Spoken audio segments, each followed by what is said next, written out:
Hey all, welcome to the Green Vlog. Today is the 25th of October.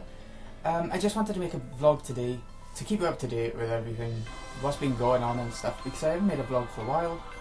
I want to go back to making them daily, but I just haven't got the time to render, edit them in time for that day kind of thing. It's really awkward. If I look a little bit groggy, or sound a little bit groggy, I had like a nightmare last night, so it doesn't feel like I've had any sleep whatsoever. So that would be why. Anyways, a couple of weeks ago, I came back from holiday in Spain with the family, and it was really nice actually. It was like, because it was September, everything was shutting down in Spain. It was quite sad to see because all the holiday stuff was shutting and all the tourists were leaving, and it was quite weird. But it was still nice to get away and everything. We always went to this one pub where, because we go to the same place pretty much every year. I haven't been for 2 or 3 years, so I thought I'd go this year with them. And it's called Papa's Bar. We go to the same pub every night and everything. They always recognise us and stuff like that. So it's like a family pub. It's not somewhere you'd go if you're going with your mates to Spain kind of thing. You just go with your family. It's just somewhere to say you've been out kind of thing. There's loud music, there's drink obviously. The sort of thing you'd expect from a family pub. It's nice though, it is nice, because to be honest I don't really like going out drinking and getting completely drunk. I like drinking like a couple of pints or something, but I wouldn't go out and, you know, get too bad. I have done a couple of times, but that was uni. I don't know if that counts. But yeah, Spain, all the architecture is nice. I've been there so many times I don't know what to say really. What seems to me like something normal might be to someone who hasn't been to Spain to be quite weird. So there's a lot of massive churches there. Massive churches, because it's a very religious country obviously. A lot of oldie worldy architecture, like stone walls, gargoyles, big religious statues and things like that. And it's stunning. I'm not someone who likes religion, and I think any money that's spent on religion could be spent better elsewhere, like on health, hospitals, things like that. But at the same time I can see why religion is important. So I can see that people need something to believe in. Yeah.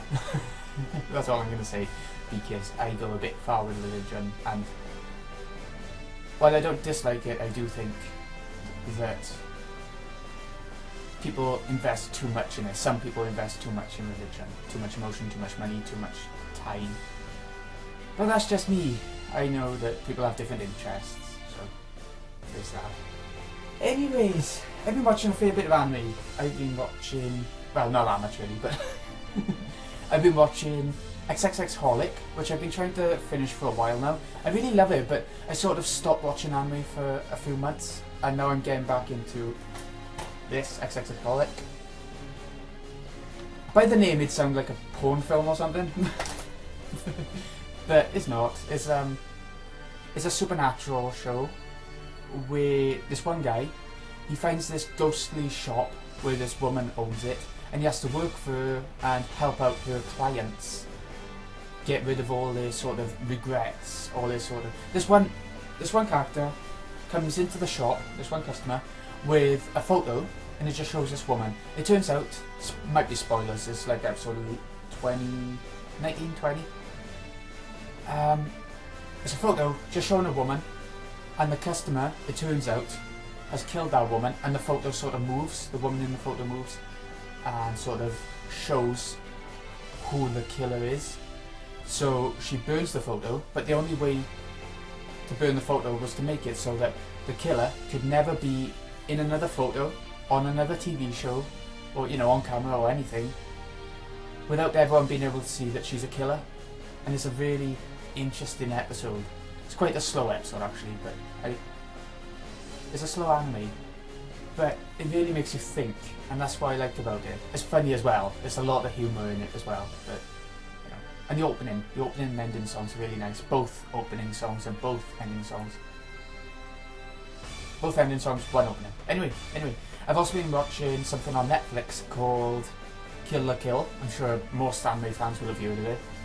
It was out in 2013. It's this bonkers anime where this girl is trying to fight. She's got this suit, that makes her a really good fighter. And it's about the school where everyone's made to be really good fighters. I've only seen the first 2 episodes, so I might be getting some things a bit wrong because things might be revealed later on that I'm talking about, you know. So they're really good fighters, and each different suit has different abilities. Like the first 2 episodes, the first one was the Ultimate Boxer, where she had to fight the Ultimate Boxer with all sort of boxing moves involved.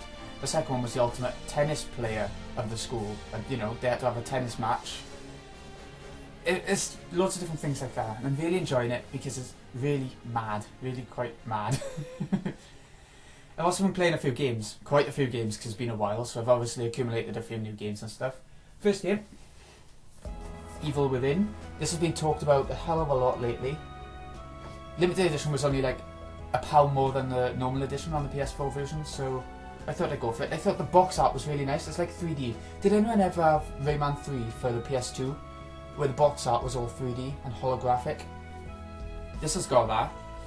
Let's have a look what comes with it. There's not much because it's only £1 more, but it's the shiny box.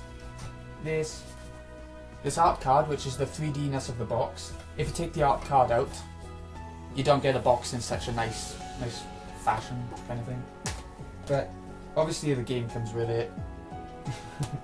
And this. It's like a little notebook that you can write in. It's got a bit of artwork in it as well going on. I can't I can't do it properly. But that's everything that came with it. There's also a bit of DLC as well. I think you get an extra weapon or a couple of med packs or something. Nothing amazing. So that's that. I'm really glad I got this game. I'm 13 chapters in. According to the trophy list, it's going to be like 14 chapters. But I think to get a platinum is going to be bloody hard, because this is one trophy which is complete the game in 5 hours or less. Which for a horror game like this is... you know, they're going to be short. So 5 hours is pretty good. I've actually got up to 11 hours at chapter 13. And all I can say is a really good game. I don't think it's as good as Resident Evil 4 was, and that's what it's been compared to a lot, because it's the same guy who made Resident Evil what it was, I think. There's a lot of elements taken from Resi 4. Like, near the start you run across a bridge to the town with all these guys with torches and flames and stuff chasing you, just like in Resident Evil 4 when you run across a bridge to the castle and escaping the village from all the enemies. There's scenes that are so similar, and I think he did it intentionally. There's plenty more as well, but I can't quite think right now. I think all the critics are giving it maybe 80%, around that on average.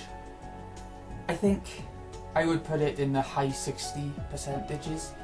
There's something about it that isn't quite clicking with me. It's not a game that I'm going to play over and over. It's got a nice atmosphere. It's got a nice upgrade system where you go to a mental hospital through the mirrors you find around the world, and you meet the nurse there, and I think she's meant to be someone in your head. Maybe your wife will turn out. I don't know. I haven't found that out. And that's where you save and stuff as well.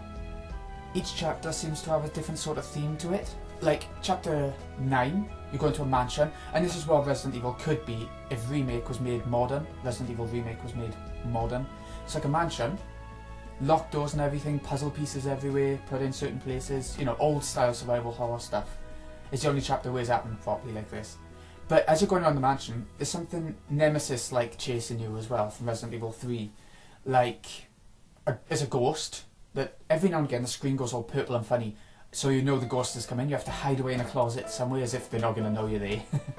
Until the purpleness goes away, and then you can wander around the mansion and solve it a bit more. Plenty of traps going along. Like this one part of the mansion, you walk through a wire and you start being dragged all the way to these rotating saws and stuff, and you have to try and shoot this thing that stops the saws. And there's loads of different little traps like that, and it's amazing. It's a really good chapter. And then chapter 10 is like a fun fair inside a house. A fun fair inside a house. It's like a big carousel with a... You know you have carousels where the seats go really high and spin around really fast? Well, it's sort of like that, but it's got like saws on it, or, you know, different weird horror-ish stuff on it. And you have to try and duck under the saws as they come around. Yeah, it's a really nice game. It's got nice parts, but the characters are really boring. The plot is really pretty dull, and the music's nothing interesting, except for the one song that plays in the save rooms, which is the same as Resident Evil actually. A lot of the Resident Evil games, the only good songs are the save room songs, which is quite strange. So this Evil Within, I've been playing that quite a lot. I'm going to finish that off today, I think, and I'll have a look at my Twitter. I'll check out my impressions of it, maybe. What else have I been playing? Oh yeah, I finally finished Wind Waker HD. I bought that when it came out on release, which was half a year ago, maybe? Quite a while ago, anyway. And it's really good. It's a vast improvement over the GameCube version. If you've played the GameCube version, I still say you could play the Wii U version, could buy that. Maybe not full price, because you know what's coming. The graphics are a lot shinier, they've remodeled, the characters are. The music's the same. You've got the Wii U tablet functionality, which is really nice. You don't have to go to a menu. It's sort of like the 3DS Zelda games, where you don't have to go to a separate menu, sorry. A separate menu to change your inventory items. You just do it on the Wii U tablet and you're done, so it saves time. Or you can play it all on the Wii U tablet and still go to a menu, and it plays pretty much exactly the same, but it's a little bit trickier, I think. But you have the TV spare then, so you're sorted. Which is one thing that I think is really good about the Wii U. You can play games on tablet and someone else can watch the telly or something, on most games. I'm not sure if you can on all games, but you can on Wind Waker, you can on Pikmin 3, you can on Mario games, the Mario Wii U games. So, yeah. It's a really good, the definitive version of Wind Waker for definite.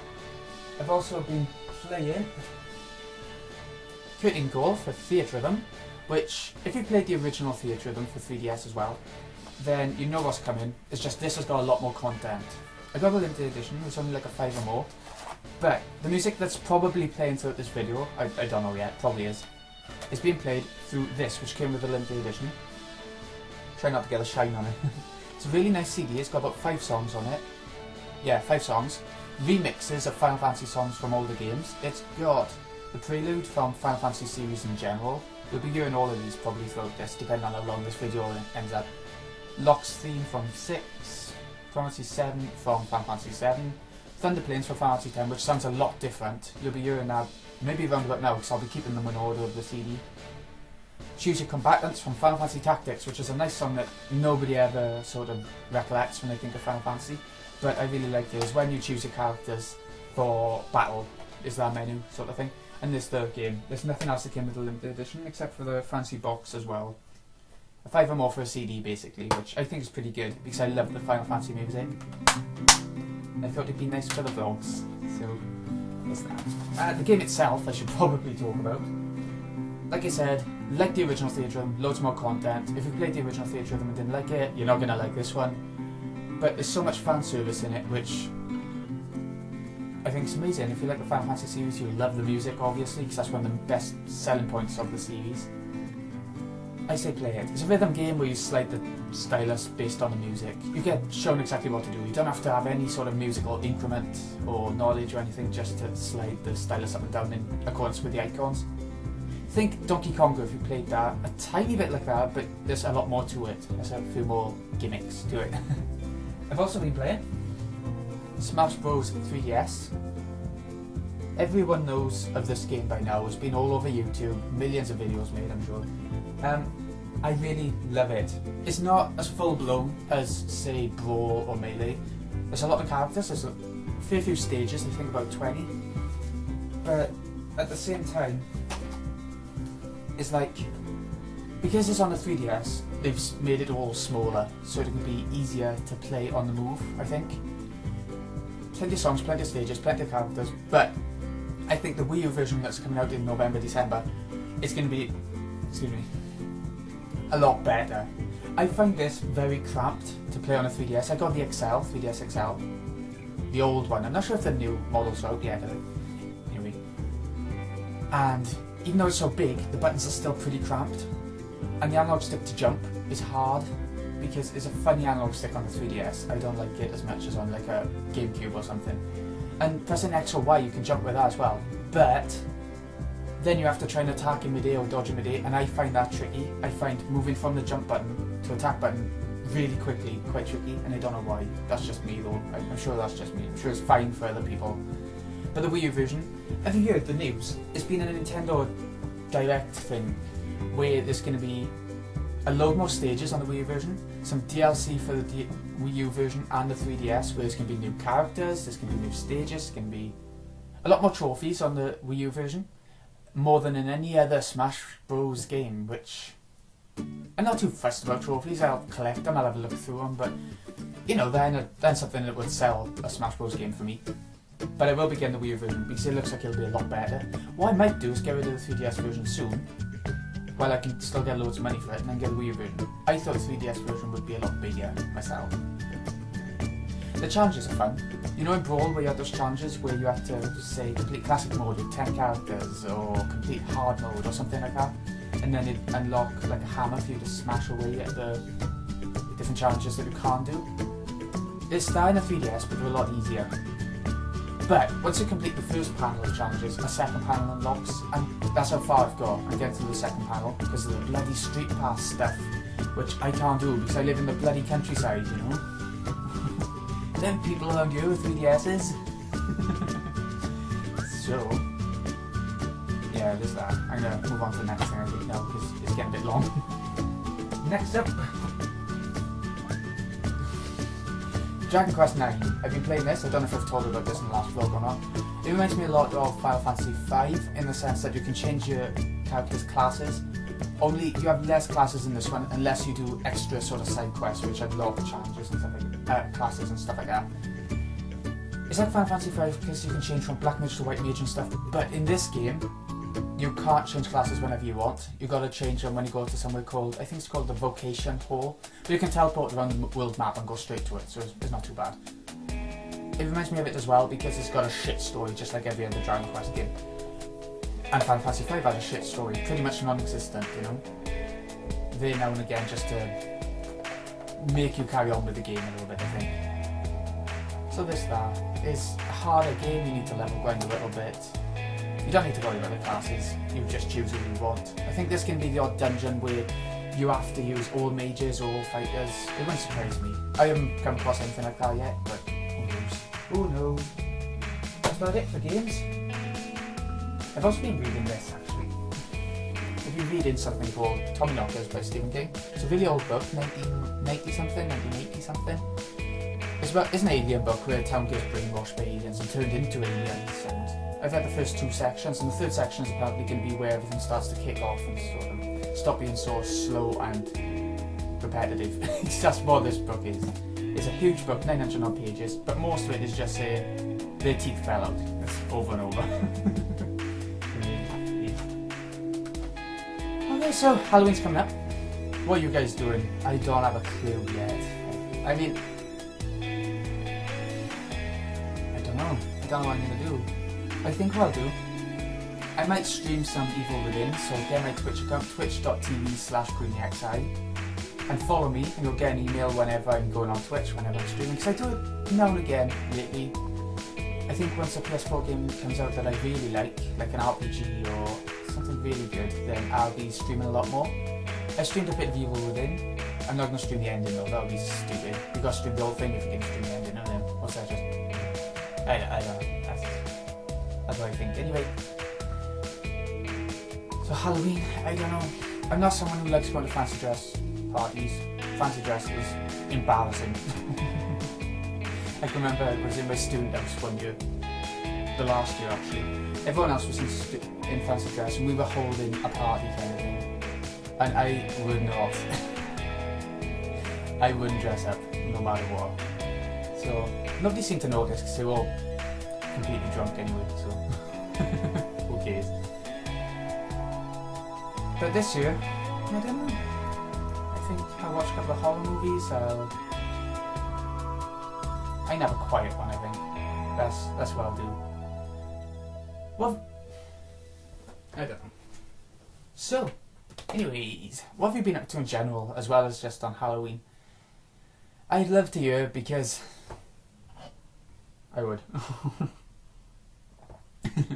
My sister brought home like a plastic glass from a pub one night. I'm out the glasses here, so I was stuck with it. Plastic glasses are horrible, but it's all we got right now. Anyway, this has been GreenyXI. Hope you've enjoyed. I'll see you again in the next vlog. I'd like to make them often, but I say that every time and it never happens. So check out my Twilight Princess Let's Play. I'm really proud of it because I feel like I know a lot about the game and I'm putting a lot of effort into it, kind of thing. And I feel like the commentary is a bit better this time around than in, say, Twilight Princess, where I was just saying strategy all the way through. This one, I think I'm having a bit more fun with it. It's a bonus episode going up today. It should have actually gone up already for when this video is put up and everything. So I would love for you to check that little mini game episode out, if nothing else, because I'm quite proud of that. I did a lot of editing stuff, and, you know. So, it's been GreenyXI. Hope you've enjoyed. I'll see you again in a bit, folks.